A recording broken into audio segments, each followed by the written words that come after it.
മുണ്ടക്കയത്ത് ration കടയിൽ നിന്ന് വാങ്ങിയ അരി കഴുകുമ്പോൾ നീല നിറമെന്ന് പരാതി. മുണ്ടക്കയം എന്തയാർ സ്വദേശി ബിജു തോമസ് ആണ് പഞ്ചായത്ത് അധികൃതർക്ക് പരാതി നൽകിയത്. എന്തയാർ അക്ഷയ സെന്ററിന് സമീപമുള്ള റേഷൻ കടയിൽ നിന്നാണ് പച്ചരി വാങ്ങിയത്.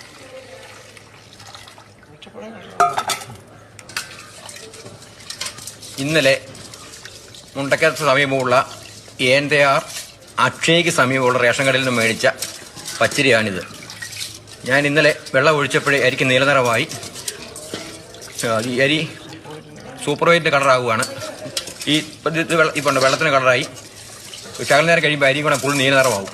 ഞാൻ റേഷൻ കട കൊണ്ട് അരി കൊണ്ട് കാണിച്ചു. അപ്പോൾ അവർക്ക് മനസ്സിലായി നല്ല ഫുൾ സൂപ്പർ വൈറ്റ് മുക്കി പോലാണ്ടിരിക്കും, അത്ര നിറമായിരുന്നു. അവിടെ ചെന്നപ്പോൾ അവർ പറഞ്ഞു അരി മാരത്തരാന്ന് പറഞ്ഞു.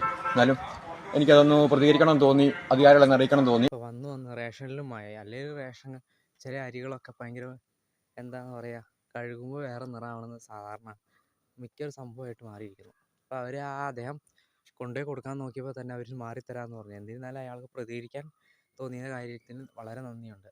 കാരണം ഇത് അറിയണം ഈ റേഷൻ കട. ആകെ മാസം ഒരു പട്ടിണിപ്പാവങ്ങളൊക്കെ ആകെ കിട്ടുന്ന ഒരു അവകാശമാണ് റേഷനുള്ളത്.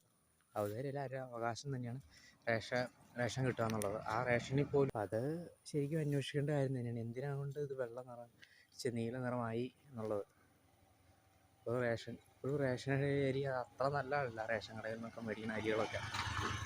അപ്പം അതൊക്കെ വളരെ അന്വേഷിക്കേണ്ട കാര്യമാണ്. എന്തായാലും ഞാൻ അദ്ദേഹം പ്രതികരിക്കാൻ കാണിച്ച മനസ്സിന് സല്യൂട്ട്.